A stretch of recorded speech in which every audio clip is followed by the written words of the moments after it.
I never imagined that the happiest day of my granddaughter's life would become one of the most painful days of mine. I'm 72 years old. I've lived a long life filled with sacrifices, quiet victories, and deep love for my family. The small house I live in isn't just bricks and walls. It's the place where I raised my children, buried my husband's memories, and learned how to survive loneliness. Every corner holds a story. It is the only thing in this world that truly belongs to me. My granddaughter, Lily, was once the light of my life. I helped raise her when her parents were struggling. I babysat her, cooked her meals, paid for school supplies, and held her when she cried. I skipped vacations, wore old clothes, and saved every penny so she could have a better future. I thought that kind of love would last forever. I was wrong. When Lily got engaged, the entire family celebrated. I was invited to the wedding, of course, and I felt proud watching her plan her big day. But a few weeks before the wedding, her behavior started to change. She became distant, cold, and impatient whenever I spoke. One afternoon, she came to my house with her fiancé.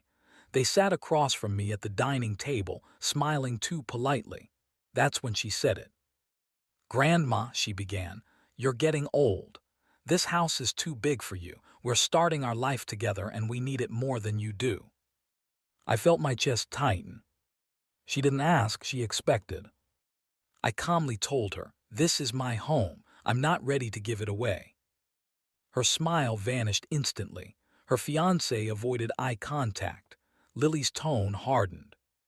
"So you'd rather live alone than help your own granddaughter?" I explained that I wasn't refusing to help. I just couldn't give up the one place that made me feel safe. I offered to support them in other ways. Money, help, anything but my home. She stood up abruptly. "We'll talk about this later," she said coldly. Later never came.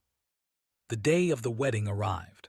I dressed carefully, wearing the same necklace my husband gave me 40 years ago. I arrived early, carrying a small gift and a heart full of pride. But as soon as Lily saw me, her face tightened. She pulled me aside, away from the guests. "Did you think about what I said?" she asked. I nodded, yes, and my answer hasn't changed. Her eyes filled with anger, not tears. "Then you don't belong here," she said. I laughed nervously, thinking it was a joke.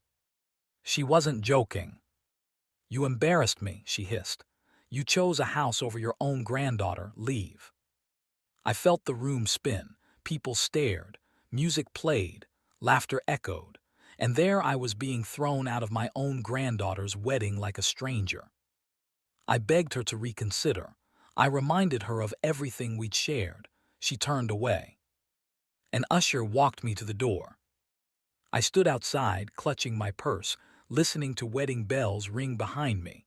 I had never felt so small. That night, I cried harder than I had since my husband passed away. Weeks went by, no calls, no apologies. The silence was loud. Then one afternoon, I received a letter from a lawyer. Lily had discovered something she didn't expect. Years earlier, my husband and I had set up a will. The house was placed in a trust, not for Lily, not for anyone greedy. It was meant to be used for my care, my safety, and my dignity. And if I was mistreated or abandoned, the trust would redirect everything to charity. When Lily realized this, panic set in. She showed up at my door crying. "I didn't mean it," she said. "I was stressed, I was wrong." But her tears didn't reach her eyes. I invited her in. I listened quietly. Then I said something that surprised even me. "I forgive you," I said, "but forgiveness doesn't mean surrender." I told her she could never live in the house, that I would not rewrite my will, that love is not proven by giving up your dignity. She left angry. Months later, I heard through relatives that her marriage was struggling. Financial pressure, arguments, regret. As for me, I stayed in my home. I planted new flowers in the garden.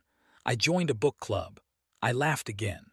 I learned that loving someone does not mean allowing them to break you. Family is important, but self-respect is essential. I still love my granddaughter, but I love myself too. And that is a lesson I wish I had learned sooner.